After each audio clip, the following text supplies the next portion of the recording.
Hololive are not happy with clipping channels. If you watch channels similar to mine, then you probably know about the channel Depressed Nusagi. Well, 8 days ago they put out a video called The Absolute State of Clippers, which gained a lot of praise for detailing some of the problems within the VTuber clipping community.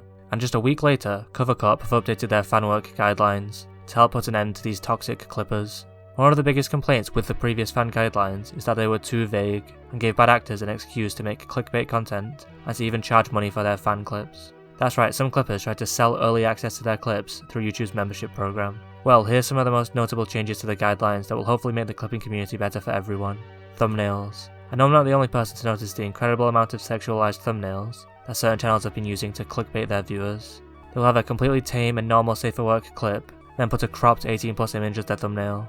The previous guidelines made no mention about thumbnails, but the new guidelines explicitly state, please understand that we may initiate takedown procedures regarding a clip based on its content, thumbnail, and or other factors, which means that Cover might start punishing these types of channels. Monetization. The previous guidelines on monetization were very vague. They simply asked channels to keep their content to a fan level, and for businesses to not make fan content. Which makes sense. I mean, could you imagine a corporation pumping out Hololive clips? The new guidelines make it clear that you can use programs like YouTube AdSense, and if I have read this right, they even allow monetization schemes such as YouTube memberships and Super Chat.